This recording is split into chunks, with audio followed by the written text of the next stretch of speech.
Today's class we are going to discuss about digital circuits. First of all, before going to discuss about digital circuits, we start with the logic gates. So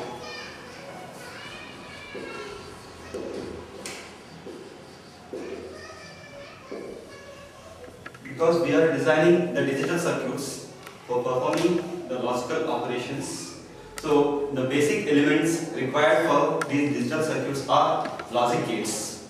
So the basic logic gates are divided into different types. So these gates are classified into different categories. The first and foremost is the basic gates.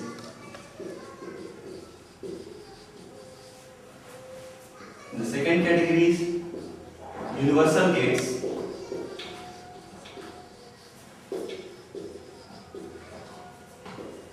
And the third category is special or derived gates.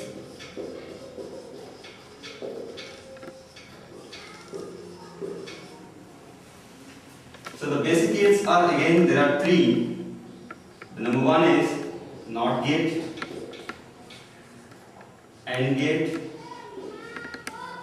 OR gate. Coming to the universal gates, there are two, NAND and NOR. And special or derived gates are, again, there are two, exclusive OR and exclusive NOR. So these gates are available in IC form. The NAND gates we can get from the IC 7400, and NOR gates we can get with the IC 7402, and the NOT gates we can get from the IC 7404. Coming to the NAND gates, they are available in 7408. Then coming to this OR gate, 7436. Then coming to this exclusive OR gates, they are available in the IC 7486, and then here 74266. So the number of NOT gates in each IC, like in this 7404, there are 6 NOT gates. Remaining all others are having 4 gates each contained in each IC.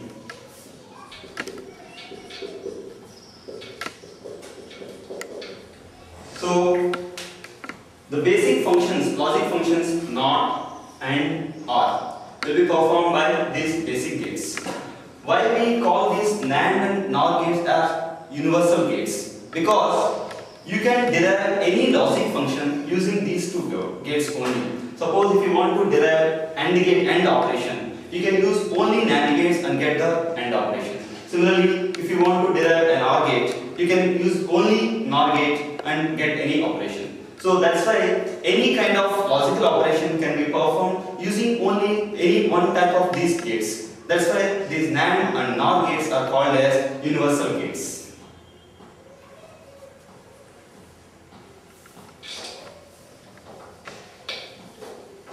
Next, we'll see how we can design digital circuits. Before going to the design, first of all, we should aware of what are the basic classifications of digital circuits. So the digital circuits are classified into two categories. The first one is combinational circuits, and second is sequential circuits. The combinational circuits are actually, in this combinational circuits, the output depends only on the present input. Output does not depend on any past values of the input. Whereas in sequential circuits, the output depends not only on the present but also on the past values. That means in the combinational circuits, we don't have any memory elements because it does not depend on the past values of the input. Whereas in sequential, we have to depend not only on the present but also on the past values of the input. So they need memory elements. So we can say that the combinational circuits does not have any memory, whereas sequential circuits they have memory elements. Apart from that, the name itself is indicating something. The sequential circuits, that means its output depends on the sequence of inputs. In which sequence the inputs are given, the output has to depend on that. Whereas in combinational, it only depends on the present input. So no matter whatever the sequence you give the input, the output will be different. So it does not depend on the sequence in which the inputs are given. So that's why the names are given like this: combinational circuits and sequential circuits. So examples of the combinational circuits are simple adder, subtractor, code converters, etc. Whereas sequential circuits, we have flip-flops, resistors, counters, etc. So today we are going to focus on how we can design a combinational circuit using logic gates. First we have covered the different types of logic gates. Then now we have to see how we can make use of those logic gates and develop a combinational circuit. So let us see the design of a combinational circuit.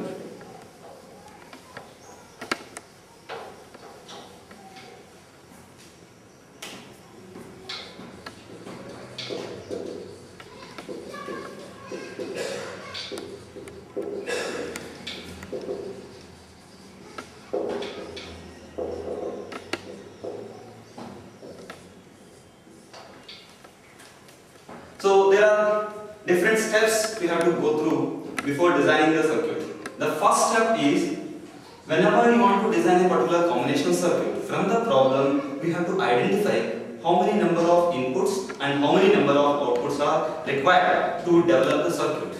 So the first step is identifying the number of inputs and number of outputs.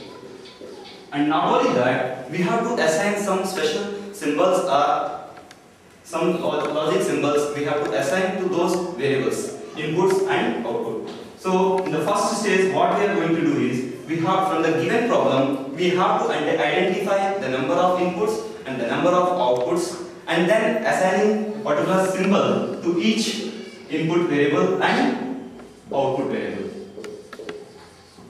Then in the second step, what we have to do is, using these inputs and outputs to perform the particular operation, we have to make a truth table. This truth table indicates for what kind of input combination, what should be the output. So this table indicates for a particular set of combination of inputs, what is the resultant output. So from this truth table, for each output variable, in the next step, what we are going to do is, by using Karnaugh map, we will get a simplified expression. Using Karnaugh map, we get a simplified expression.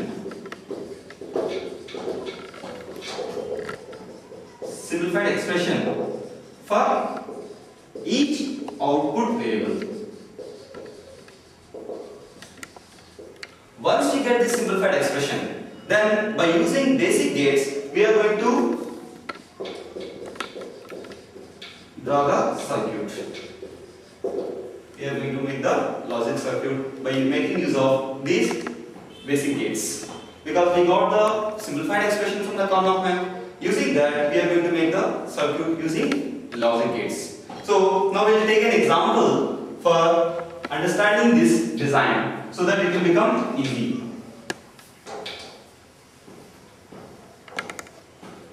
So I am going to make a simple example, that is half adder.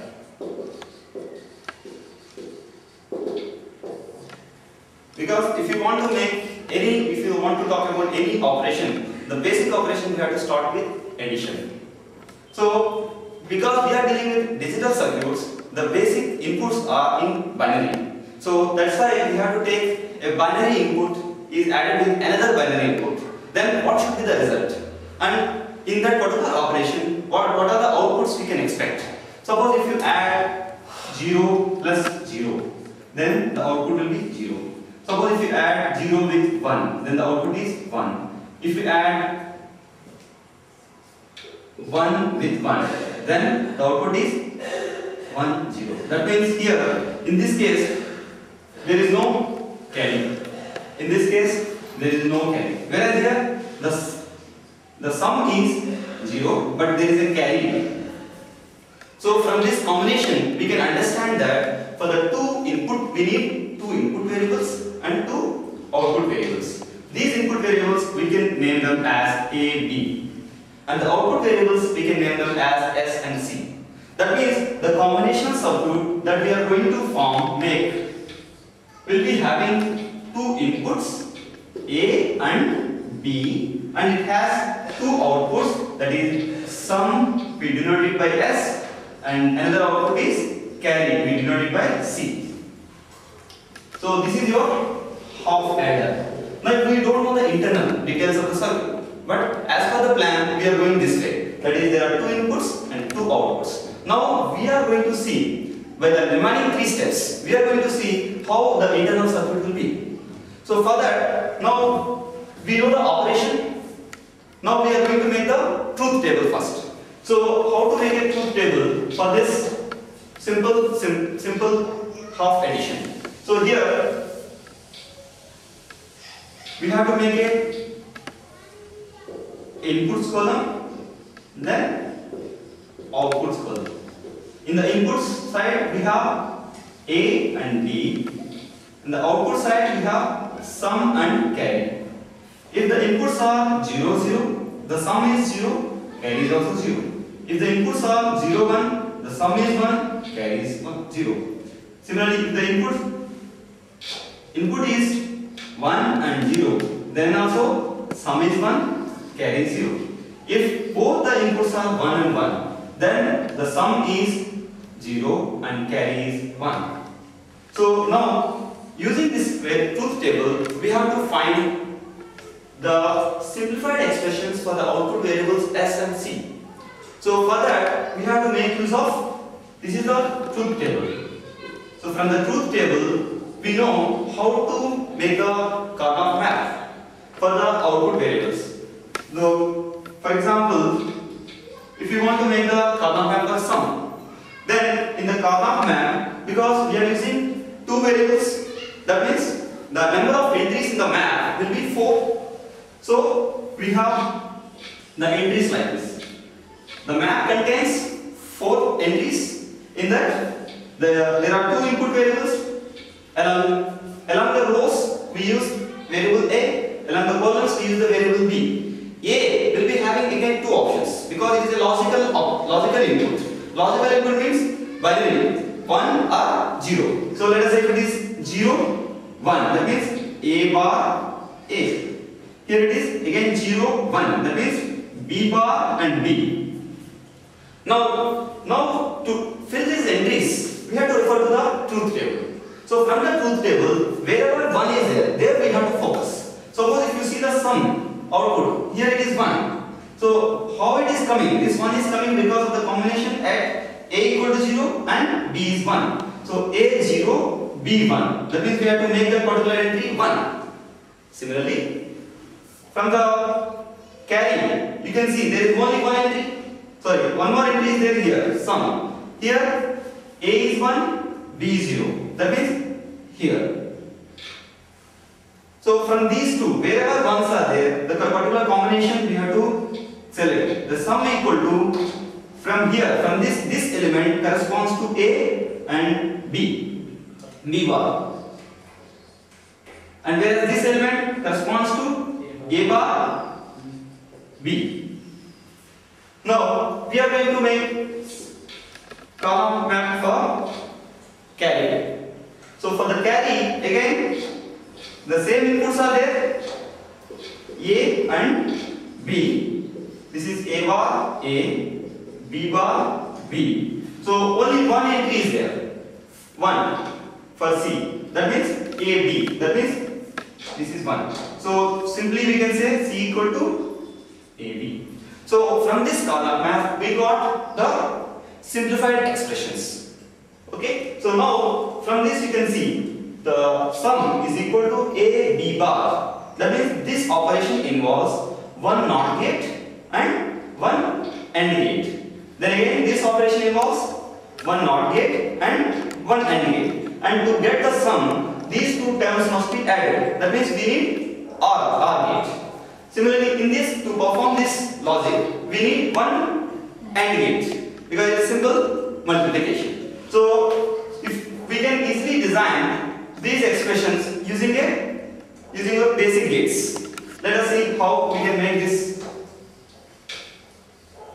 First thing is the variable, we need the variable A and its complement, similarly B and its complement. So let us say A is the variable, and to get this its complement, what we can do? We can use NOT gate. Similarly, this will give you A bar. Similarly, B is here, then there is a NOT gate here. So this will give you B bar. Now we got all the input requires. Now we can make S equal to A B bar plus A bar B. So let us see first how we can make A B bar. That means you have to take an input from here A, then B bar. Use a AND gate. Similarly, A bar B. That means you take an input from here and B from here. So this will make an AND gate. Fine. Then we got the two terms. Here the output is A B bar. Here the output is A bar B. Okay. Now what we want A bar B from these two AND gates. So to get the output sum, we have to use an OR gate, which will add these two inputs, and the sum will be A B bar plus A bar B. So now we have got the combinational circuit for the output variable S. Now there is one more variable left, that is C equal to AB. For this also we can get the logic circuit by simply taking the input A and B. We need only one gate, that is AND gate. We give the product of the inputs. So C equal to AB. So in this way we can develop the combinational circuits by using basic gates. Similarly, if we want to develop using universal gates, because we are using here, if you want to use basic gates, then we need to have three different gates. But the same thing, same implementation, if you want to do, you can use only NAND gates or only NOR gates. So that's why by using universal gates, you can achieve the entire logic circuit with only one type of logic gate, either NAND